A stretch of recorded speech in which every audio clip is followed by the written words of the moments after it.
Hoy vamos a hablar de un caso que pediátricamente tiene mucho interés desde el cuerpo médico tratante pediátrico como pediatría, gastropediatría, pero también otras disciplinas que abordan este tipo de pacientes. Vamos a hablar de las aversiones orales.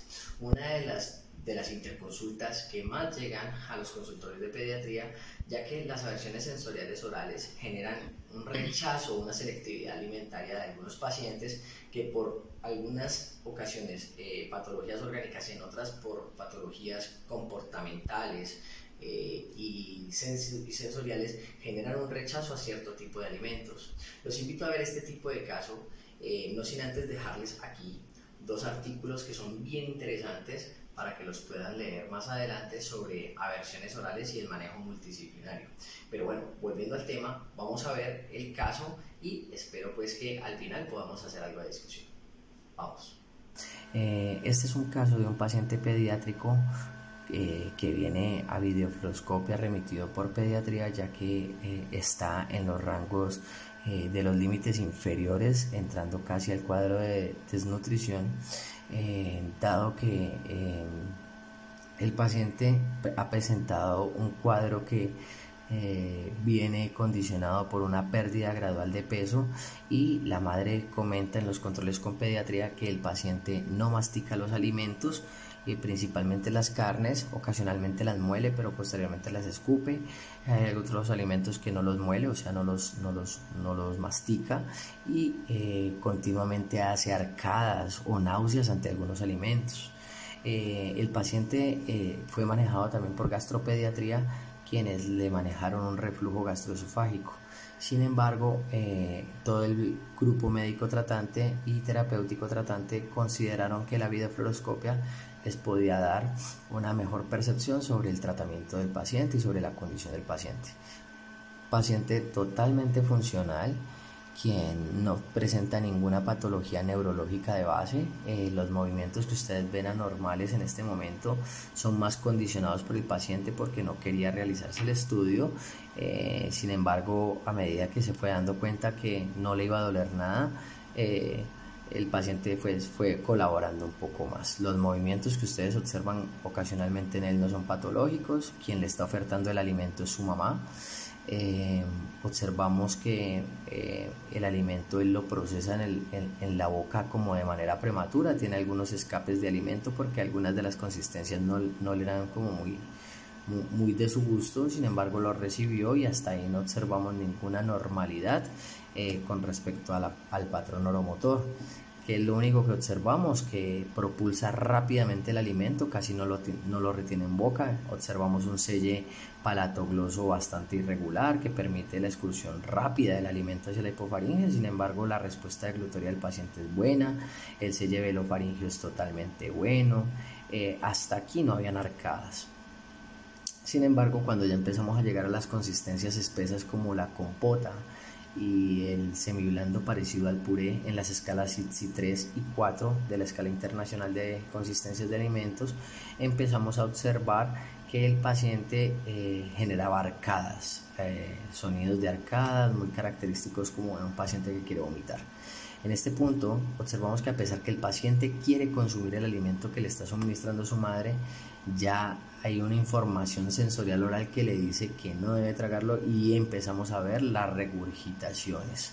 El paciente empieza a hacer arcadas y observamos gradualmente cómo el alimento se regresa. Aquí lo voy a pasar cuadro a cuadro. El paciente está en el punto ya de la fase oral, donde el alimento ya se encuentra en la orofaringe y está a punto de ser tragado. Sin embargo, a pesar que hay un intento y un esfuerzo deglutorio, el paciente empieza a presentar ya unas regurgitaciones de contraste que las podemos visualizar aquí, que generan arcadas de manera continua. Estas solo se presentaron con unas consistencias en particular, no con todas. Y observamos que la regurgitación sucede inclusive desde el esófago medio cuando entra en contacto con las cucharadas de alimento, que para él pues no son fáciles de procesar.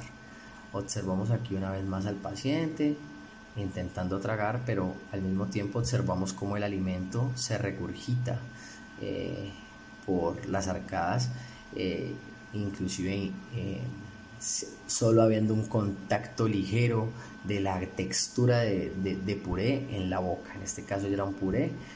La textura tipo puré ingresa a la cavidad oral y empieza a generar arcadas que el paciente pues posteriormente vomita. Como podremos observar aquí en esta proyección anteroposterior, el flujo del alimento con los líquidos es completamente normal. No hay episodios de reflujo.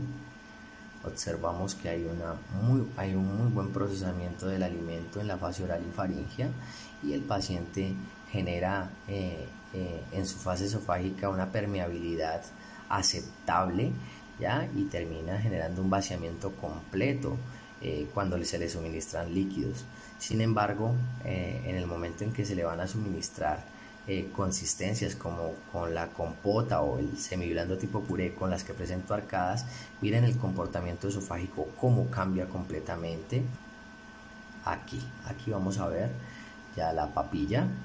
Los anteriores fueron líquidos, la compota, líquido y compota, y ahora vamos a ver cómo nos va con la consistencia, la textura tipo puré. Ya ahí la estamos suministrando y observamos que el comportamiento esofágico cambia por completo y aparecen regurgitaciones casi de manera inmediata.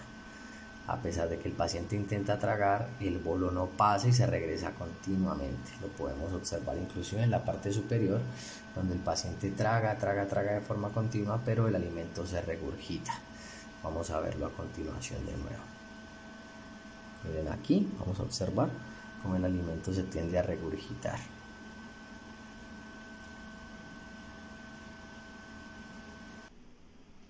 Bueno, después de haber visto el caso, espero que primero que todo les haya gustado y segundo que todo podamos hacer un pequeño análisis del paciente. Como pudimos observar, era un paciente que difícilmente conservaba la postura.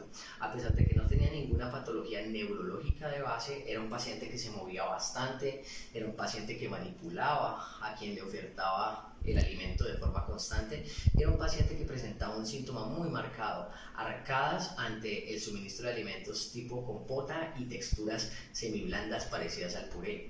Eran texturas y consistencias que inmediatamente se acercaban a la boca, le generaban una respuesta fisiológica de arcadas y de vómitos que los pudimos apreciar en el caso de videofluoroscopio.